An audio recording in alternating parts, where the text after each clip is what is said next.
WST, Towson, Baltimore, and WNST.net pitchers and catchers, and Chris Davis and others have reported to Sarasota. Luke Jones joins us now. We are not in Sarasota, and it's not because we don't like sunshine or bad baseball or spring training or palm trees or pretty girls and beaches. It's just because, well, interest is a little down in baseball around these here parts, Luke, and I know that doesn't keep the interest down for you, and certainly interest up for those who monitor Major League Baseball to say, we have an unusual president, we have an unusual climate, we certainly have an unusual climate for baseball right now, where Manny Machado and Bryce Harper looking for jobs after Valentine's Day. Something smells like collusion in Major League Baseball, Luke, doesn't it? Yeah, I mean, I don't know if it's full-blown collusion in the same way that we talk about what happened in the 80s. I'm not convinced of that, but I think we're definitely seeing a major economic shift in how players are valued, and I think that's something that we've seen over time. I mean, think back to even Matt Wieters when the Orioles drafted him and debates about how they were going to handle his service time, when he was going to be promoted. I mean, these are some of these are issues that have gone on for a long time. And let's face it, go back over the last 10 years as far as the premier elite of the elite free agents. We've seen them sign later and later. So I don't think it's necessarily the smoking gun of full-blown collusion, but I do think we're seeing teams dramatically alter how they operate, and that's a problem. And I'm not, and believe me, you know me, I'm an analytics guy, I'm a self-proclaimed baseball nerd. I understand, teams value players differently than they did in the past, but that said, there needs to be an adjustment then. If we're suddenly going to say that players on the wrong side of 30 aren't as valuable, then what does that mean?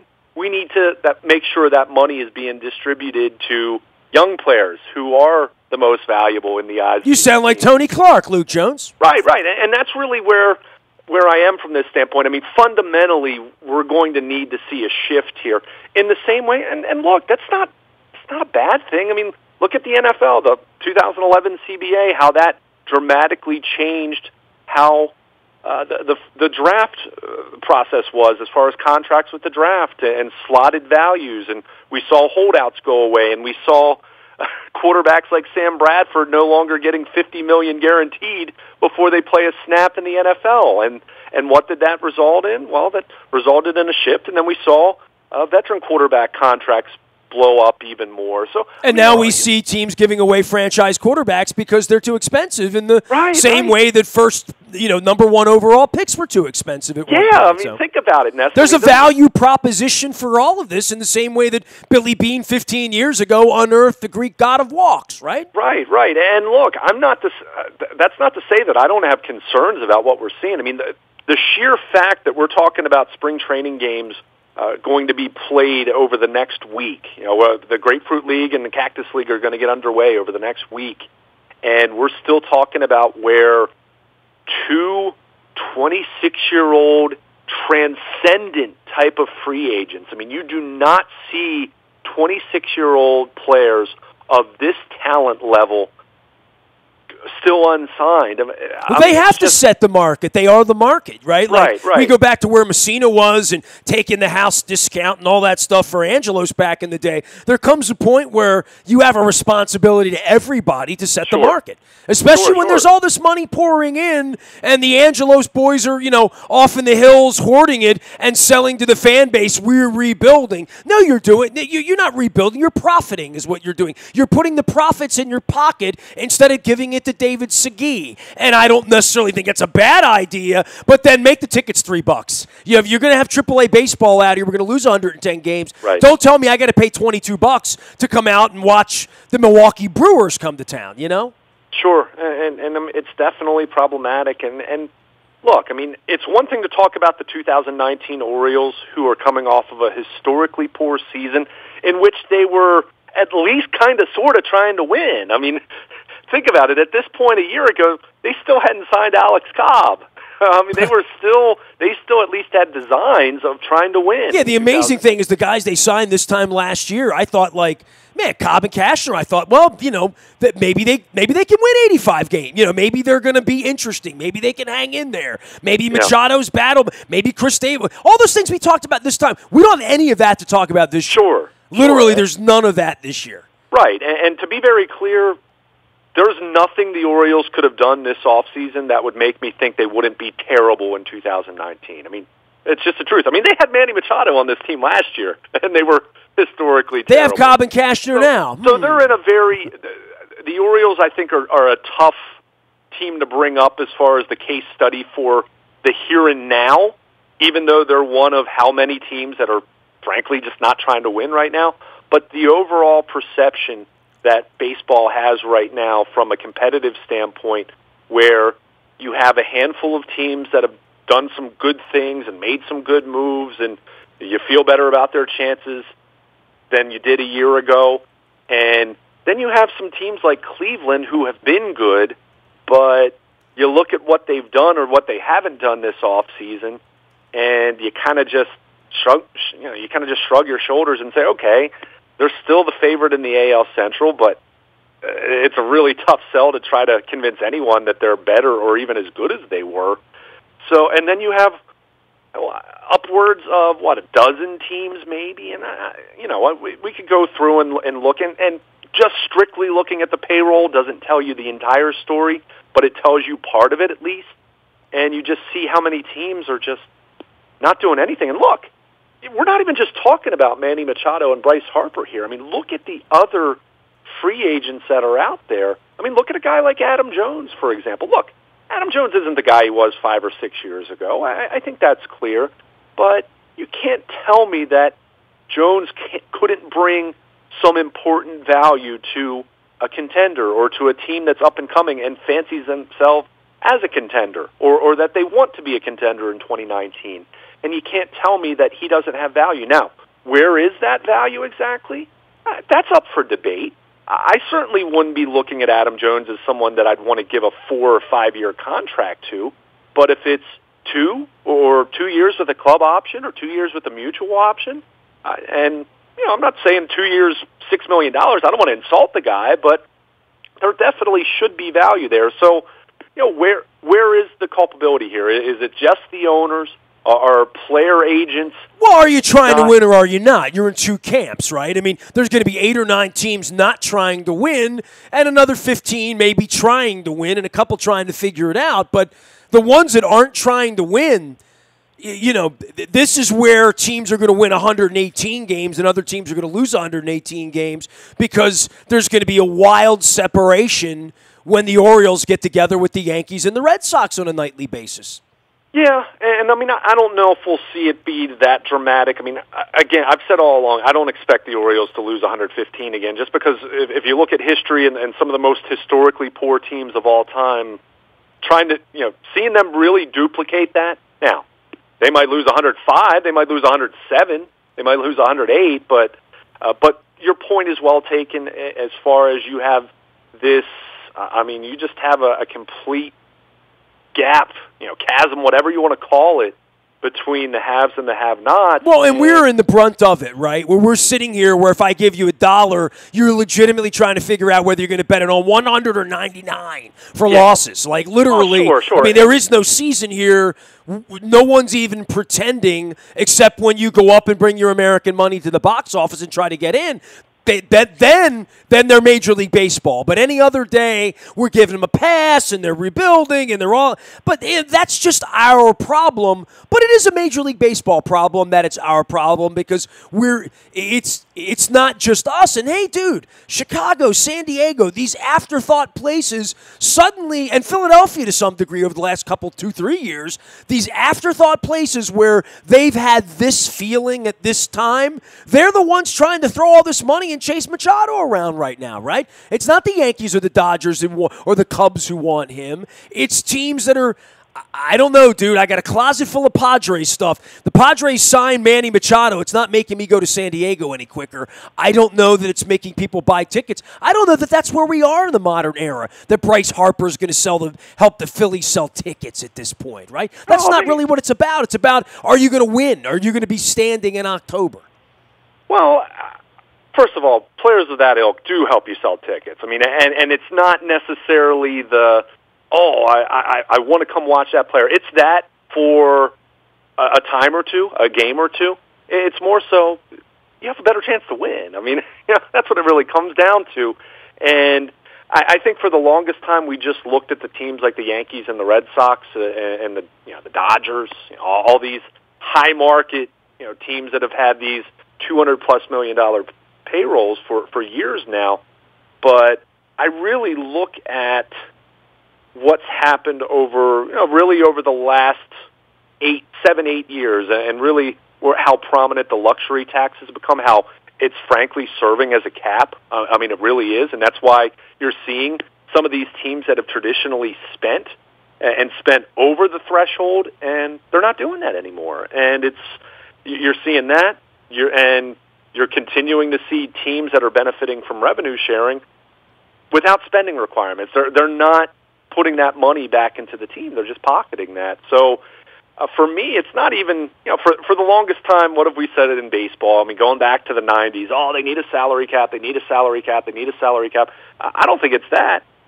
But I would like to see a salary floor. I would like to see these teams that even if you're rebuilding, you still need to spend to a certain level. And look, I was actually talking about this with a friend of mine over the weekend who's a big Orioles fan, a knowledgeable baseball fan, and at some point in time, you look at where baseball is right now, and we've seen this a lot in the NBA with super teams and teams that are tearing things down, teams like the Sixers that did the process thing for so long, and people wondered, and they've had some modest success. We'll see what happens with them, but you have all these teams that fancies themselves as hoping to be a winner, or at least a select group, I should say. Maybe not all these teams, because it doesn't feel like it's that many anymore.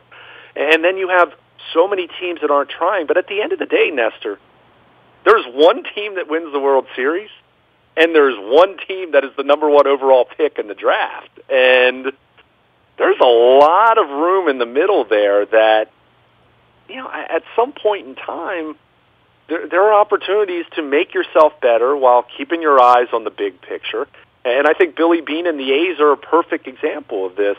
How many years would you say, okay, the Athletics don't have a high payroll, but they'd make an acquisition and acquire some high-profile player who might be making a lot of money, and they would help them in the short term, and then what would they do? They'd flip them, and they'd get better in the long run. So even with that, when you look at the number of free agents that are out there, and I'll lump the Orioles in there with that group of rebuilding teams, that the Orioles could go out there and sign one or two guys, and they've signed Nate Carnes, they've signed Alcides Escobar, they signed Eric Young Jr. I mean, so they've signed these guys on the margins, but some of these other free agent players that are out there, you can still be rebuilding while keeping your eyes open at an opportunity. And I want to say it was Justin Verlander. It was either Verlander or Scherzer over the last week that basically said, if you're a rebuilding club, what better way to have an anchor for your rebuilding club than to give a 10-year deal to Manny Machado or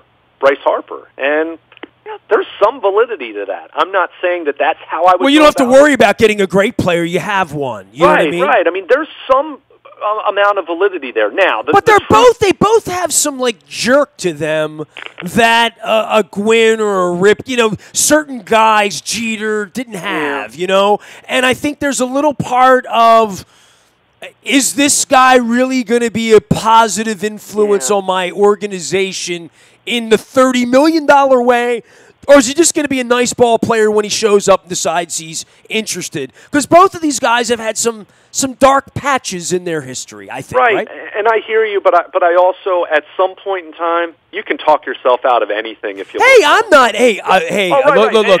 I'm looking for the union label here at this point, I'm not trying to talk you out of Harper or Machado, but I'm telling you, as a Padre fan, I'm not moved by the fact that they would sign Manny Machado and say that's a difference maker. But it does say to me, we have a commitment to winning that we haven't seen around here in a couple of years. And certainly that's something as an Oriole fan, we sit here and say, are they really committed to winning, or are they committed to being profitable at this point? Because that's all they've been, is profitable over the last 25 years. Well, 2012 through 2016, they did win a good bit. Let's not completely overlook that. Even if it wasn't the most conventional, repeatable way of doing it, they did do that.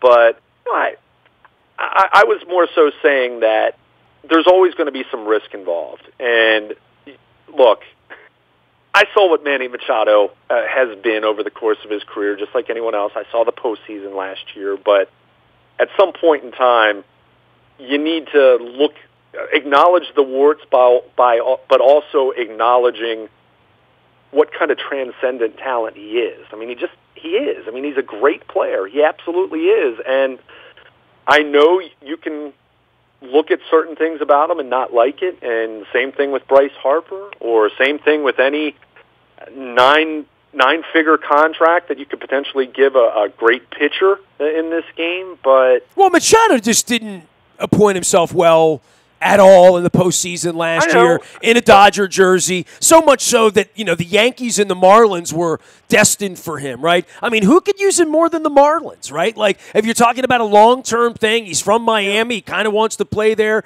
Let them pony up the $280 million that they unloaded when they got rid of Giancarlo Stanton, right? I mean, that if he were this sought after by those people in those organizations, they would go after him. Now, all that being said, the collusive part of everything that's gone on around here last offseason, this offseason, where the money is, where it's going, where they're hiding behind the nerds and the statistics to pocket money and say we're going to rebuild this way because it's risk aversive, you know what I mean? There's no $30 million involved in it. And I hear all of those arguments, but to your point, these are the best baseball players in the world. Someone should want them. Right, and to be very clear about this, analytics, it's almost become a four-letter word, so to speak, for baseball purists, but even analytics support signing 26-year-old Manny Machado and 26-year-old Bryce Harper. I mean, if you pay attention to analytics and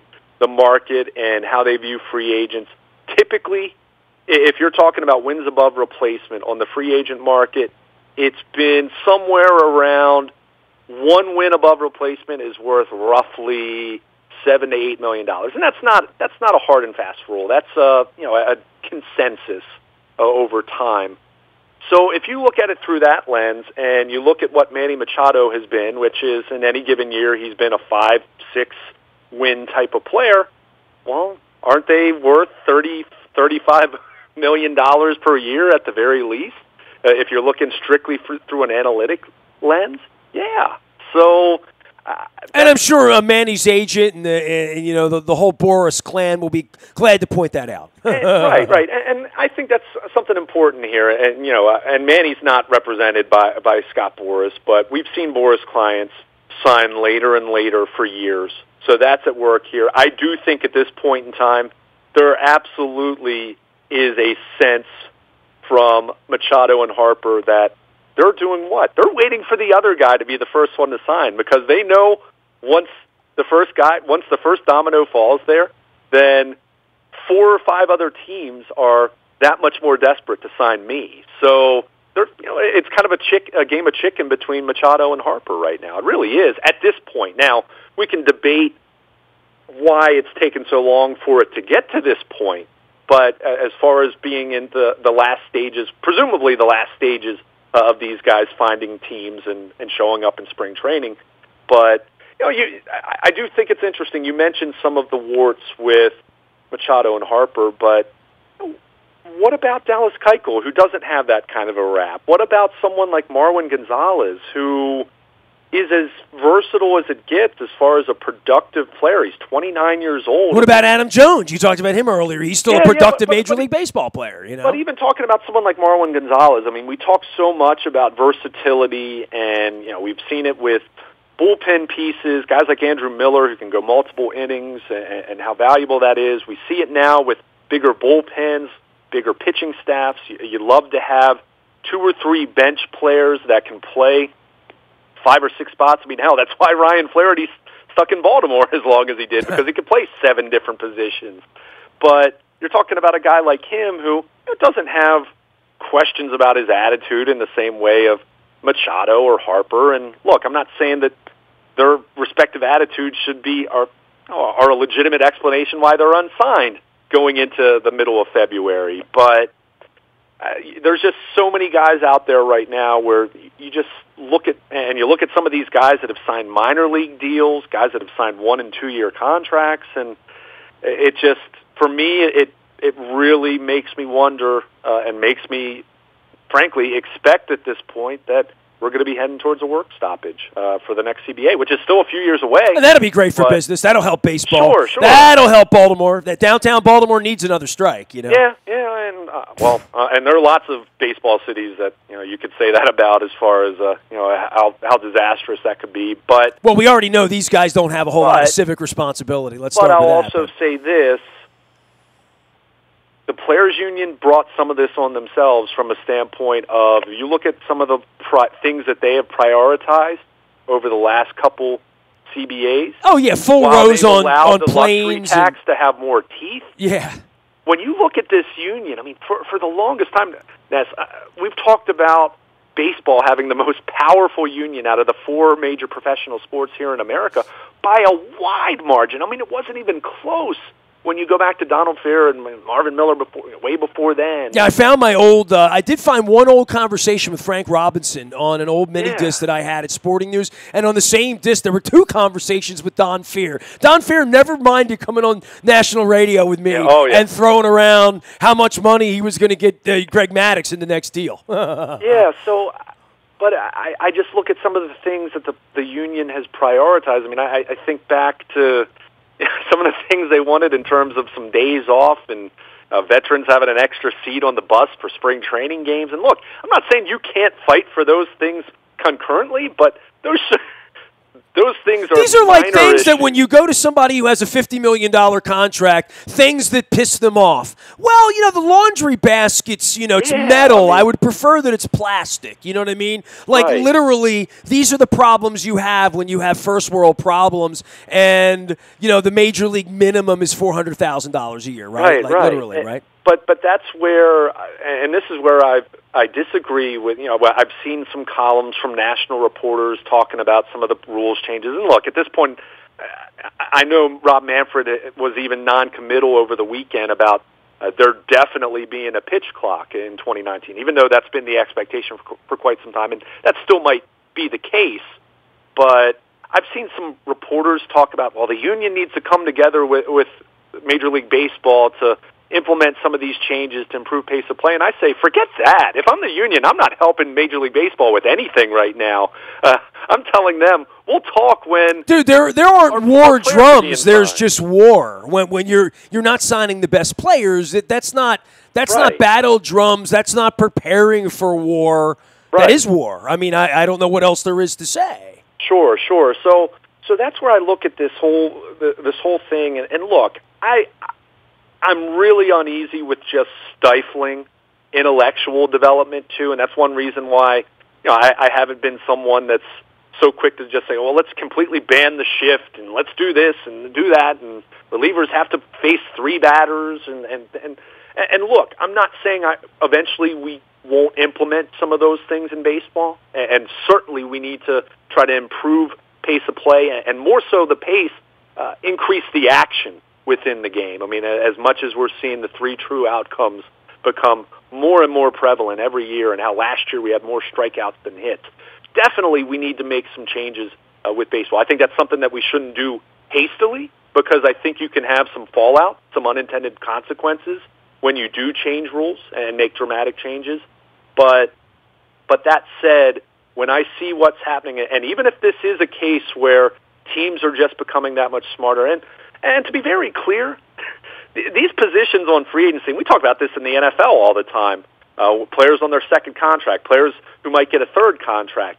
You don't want to be paying a guy for what he's already done. You want to be paying a guy for what you anticipate him doing. And when you're talking about 30-plus-year-old free agents, I understand some reluctance there to commit. And by no means am I endorsing teams giving Albert Pujols 10-year contracts that we've seen in the past to some of these veterans. But at the same time, when you have some of the absolute best of the best players in baseball unsigned a week into spring training, that's not good for the game. That's not good for drumming up interest. That's not creating enthusiasm league-wide, not just talking about specific teams. You and I have nothing to talk about to begin with. We're in Baltimore. I mean, what else is there to talk about? There's nothing good going on with baseball right at this moment. There's war between the players and the owners. The best players don't even have teams. There's no anticipation for it. When they actually sign, and I guess they will, right? I mean, right? Maybe by the time the sentence is done, right? Like, at some point they're going to take someone's money and go play baseball, right? Yeah, and then over the weekend you have the commissioner who, in any sport, the commissioner represents the owners, but the commissioner was quoted by Jeff Passan over the weekend. I reject the notion that payroll is a good measure for how much a team is trying or how successful that team is going to be. I mean, are you kidding me? Look, payroll is not the only measure. That's absolutely the truth. But to say that it's not a good measure, to say that it's not one of the paramount measures, come on, man. I mean, that you couldn't insult my intelligence any more than that. I mean, that's right up there with Roger Goodell being in the Ravens press box. There's a lot of that, right? Insulting of our intelligence going on in our society right now, right? Yeah, and I wake up to it every day, but it really is incredible.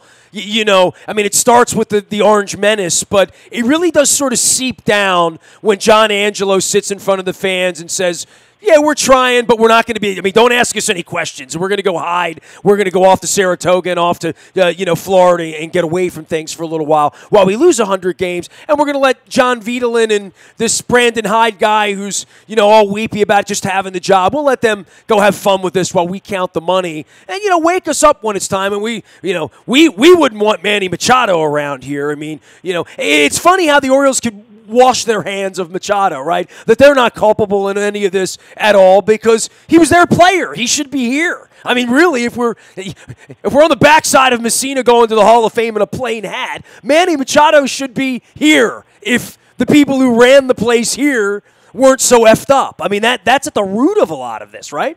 Or at the very least, even if he weren't here anymore, they would have signed him to a 6-year deal back in 2015, let's say. The Giancarlo Stanton deal, and then dealt him off. A couple years of free agency. Yeah. And at the very least, you would have traded him last July and gotten an absolute king's ransom as opposed to a decent return. Mismanagement of your assets. That's how you wind up losing 115 games. No question. And look, I mean, some of the people, and I stress some of the people that were involved in some of that decision-making aren't here anymore or aren't calling the shots. But, yeah, I mean,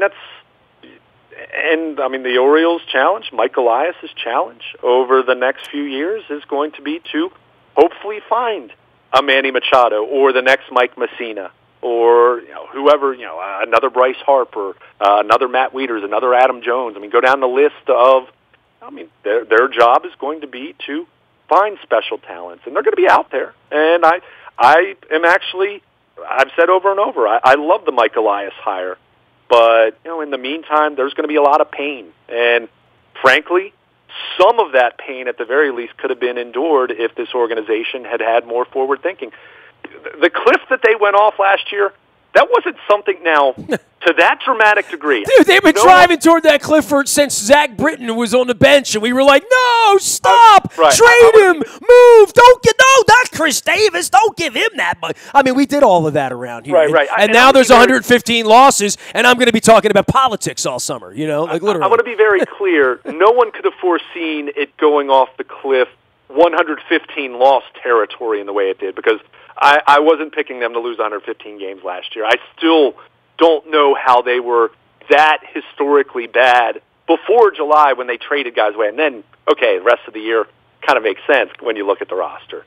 But that said, everyone saw Dan Duquette and Buck Showalter's expiring contracts, and Manny Machado hitting free agency then, and Zach Britton and Adam Jones hitting free agency then. And you just go down the list and how there had been no thought to long-term planning or vision in the 2.5 years leading up to that point in time.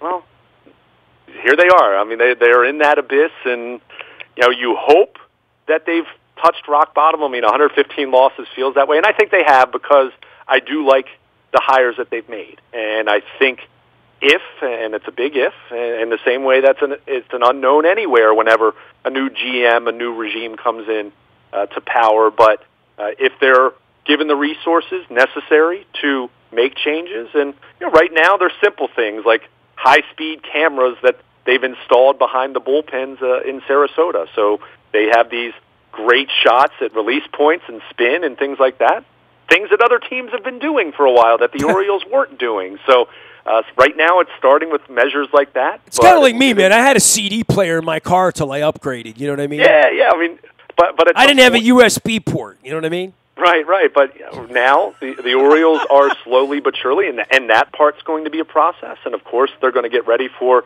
their first draft under Mike Elias. And we'll see what they do with international, the slot money they have now. And then when the new cycle starts this summer, what they do there. It's a process. It's not going to happen overnight. But they're going to make incremental improvements that we're not going to see at the major league level for quite some time. And that's going to be painful in the meantime. And not to say that they won't become very successful, say 2021, 2022, and beyond. And you hope that it's built for the long term at that point. And you hope that they're fully ready to augment their team then by spending and doing things that they need to do to make themselves better. But in the meantime, it's not a whole lot of fun. But you kind of look through the lens of where the Orioles are and then see how many other teams around baseball are kind of putting themselves in that same category, and even teams that are ready to win, even teams that have won, and how little they've done for themselves this offseason. It's just... Well, the White Sox and the Padres are at least waving money around, right? They are, but until they spend it, it's just waving money around. Yeah, I remember Mr. Angelos would always wave. I found an old story of mine right, from Sid Thrift. About the Orioles chasing Mark Teixeira around, like a punchline, Yeah. And again, I still think at this point in time, as we've gotten to this late stage, I do think there is a game of chicken going on with Machado and Harper. One is waiting for the other to sign because the conditions will become that much better for the other once it happens. But, it's just, I think you go back to last offseason, what were we saying about the slow activity, the lack of activity? Everyone was pointing to what? Well, next winter, Machado and Harper and Dallas Keuchel, and just go down the list of all the big-time free agents, and you see how that's played out, and it definitely tells you that even if you're not as cynical to think that it's not full-blown collusion, it definitely tells you that this system needs to be severely revamped. And for the fans. Sure, you know what I mean? Like, I go back to 1994 and when the strike happened, and why I feel the way about baseball that I feel. That 4 summers ago, I carved out a month of my life and went on an adventure to all these ballparks. I'm sort of at the point of where I'm done with baseball. I'm not going to be giving it 162 nights this summer. I'm going to famously be talking about that because they haven't made a commitment to the community. They haven't made a commitment to the fans. They've still locked me out 13 years later. So, and they're going to lose 100. We're sitting here arguing about whether they're going to lose 107 or 115 or 97 games this year. So, I'm 50 years old. I've almost watched my wife die twice. I'm going to move on to other things and more interesting things. And you know what, Luke? I'm not the only one. And while we're doing all of that, they're doing nothing. I mean, I have not seen the Angelos family of the Orioles do anything other than throw a little carnival 3 weeks ago that some folks came to, and I haven't seen anything that makes me feel like they're playing or trying. It's really this is the most bizarre offseason where, Peter's still around, but he's not really running it. The boys have now appeared, and they have a new leadership, but the new leadership's a little bit like, off in the distance. Nobody's selling tickets. There's nothing on the side of the building. There's nothing around town. There's no energy. They didn't have tickets on sale before 2 weeks ago. Yeah. Marty Conway and I have talked. It feels like they're hiding, you know what I mean, to some degree, because they're going to lose 100 games. And I don't know. This is no time to hide when the city's empty and the city's, there's nobody coming into the city, and that's why you're here. You're here for the community. That's why the team exists. I don't know if I'd call it hiding as much as it feels like from a business marketing ticketing standpoint, it's business as usual when... And that's not good. You have a team coming off of 115 losses that you're not even pretending to act like you're going to win in 2019. And to be very clear, this is the correct strategy from a organization building standpoint as it stands right now. Other than I would say I'd keep my eyes open for signing a free agent veteran or two that I would hopefully then be able to flip this summer because that's something that you can do in the meantime and give fans a bone in the meantime. But I was talking about this, as I mentioned a few minutes ago. I was talking with a friend of mine over the weekend, having a couple drinks and talking about baseball, and we were just saying, where is the urgency from a marketing standpoint? I mean, you talked about this very early in the offseason when they had the Elias press conference, and then it was the Brandon Hyde press conference, and then it was Fan Fest, and then pitchers and catchers reporting last week. Full squads in camp now. They're going to have full squad workouts. They're going to start playing games within the next week. And you can't go and buy tickets for individual games. I mean, that's the most ludicrous thing when you're talking about a team that has no designs of being competitive, when you have a team that is not selling a major league product this year, quite frankly. I mean, I'm just calling a spade there. I like the long-term vision and long-term plan that they have in place with their new general manager. And everything about the manager I liked to this point. But they're going to be dreadful this year. And you're not selling anyone on just coming to watch the Orioles because it's a major league product. You need to be working harder in that regard. And it feels very similar to how it felt 3 or 4 years ago when they were contending and they were relevant and they were making the playoffs. And to me, where is the urgency in that front? I mean, that is the part. You can talk all you want about how bad they're going to be and signing players or what their payroll is going to be. Go down the list of those things. It's going to be a terrible team, and there's nothing they could have done this offseason to make it not terrible. I truly believe that. However, where's the marketing efforts in terms of ticket deals and promotional efforts tied into the minor league teams and giveaways? And look, they're going to release their giveaway schedule at some point here. Even though I believe they released it back in January last year. So even that, I would think a lot of local businesses don't want to be associated with them. I sell for a living. If they're going to go to Southwest Airlines and say we need another $100,000 to make $10 T-shirts to give 10,000 of them away, and then we're going to pass it because this is how they make money. I mean, they go to the sponsor, make the sponsor pay for it, and then upgrade the shirt, and then upcharge the fans. $18 becomes a $23 ticket that night. That's what that's the dirty little secret of their marketing is they're not just trying to get asses in the seats. They're trying to soak you while you're there because they know you're probably not coming back. And you're certainly not coming back because the team's competitive. The only thing that would bring you back is your kid loves the color orange. You love the city. You love being in the city. No one loves coming to the city, which is a problem. You don't come because it's cheap, because it's not. You don't come because it's good, because it's not. The food's not particularly good. You know what I mean? Like they dress up a crab pretzel and do whatever they do. It is what it is. And the baseball needs to sell. They need to sell the love of the game, the love of Baltimore, the love of the jersey, the love of the laundry, the love of the heritage, the love of Brooks Robinson. And they don't know what the hell they're doing. They've never sold anything but a lawsuit. Well, and that's, I mean... And the kids have never done anything. I mean, they are unaccomplished 50-year-old guys born on third and hit a triple. That's who they are. And they wear it. They wear it. Because if they were proud of this and running this, they'd be running this like It was their business, and it matters because it matters to you and I more than it matters to John and Lou Angelos because it's an annuity. They're getting $50 million this year. You and I are getting 115 losses. Well, that's what we're getting. And that's a lot what's of in it the for issues us. that you brought up are, some of those things are out of their control. And look, they can have the best marketing strategy in the world, and they're not going to draw well. They're just not. Fair enough. That said, there are absolutely things that you can do to drum up interest and get more people to come to the ballpark. And when they get to the ballpark, have a good in-game experience. And, use some minor league flair and promotions. And people can call it amateurish if they want. But if people go and bring their kids and have a good time, and you're letting kids in for free that they started last year, which I gave them credit for, but you build on that, and, people aren't going to go with the thought that the Orioles are going to be good. But if you can give people a good experience and there are some good, attractive deals out there to come in for a reasonable price and get a little giveaway, or you have some Q&A forums, have a handful of Q&A forums with Mike Elias and Sig Meidel, and don't just make it season ticket holders. Invite fans to come out, and you do it during batting practice, and do different things of that nature, and really show that you're making an effort to market this thing.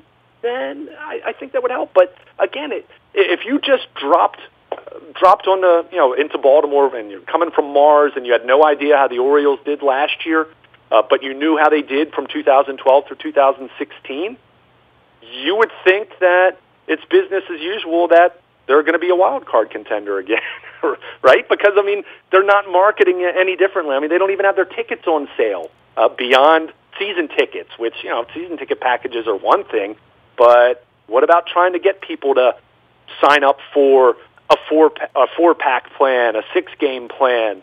As I said to you, to me it was a missed opportunity when Brandon Hyde was introduced the week before Christmas. How did you not have some kind of Christmas ticket pack that you put out that day in congruence with your new manager being hired? And maybe you threw in a Brandon Hyde Orioles jersey T-shirt with that.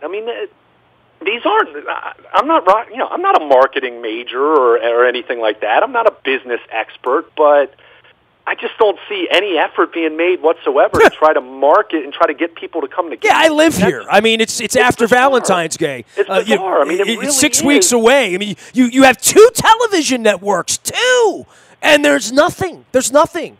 There's no dial tone. There's no sound. There's no Mel Antonin and Phil Wood in the woods somewhere when the tree falls. I don't. We're going to be at this for a long time, Luke and I. You can find Luke at WNST.net, and Baltimore Luke out on the Twitter thing. When the Orioles do something, you'll get it first on the WNST text service. It's all brought to you by our friends at Coons Ford of Security Boulevard. Dennis will be here on Thursday from 3 until 5, driving you home. It is the SSV on WNST. We're going to take a break. We got a lot of things to talk about around here, a lot of new sponsors. Terps are playing this week. We got the Ravens in the midst of things going on with veteran players and trying to figure out what's going to happen post-show as we get up on the Combine, which begins in 2 weeks in Indianapolis. Actually, next week in Indianapolis. I am skipping the Combine this year, and yes, it's because I don't want to go to Indianapolis. That's true. Nasty at WNST.net finds me. I'm on Facebook and Twitter and LinkedIn and Snapchat and Instagram and streaming live on our Facebook as well as our YouTube WNS TV channel. We are WNST.net, AM 1570 and WNST. Towson, Baltimore, and we never stop talking Baltimore sports.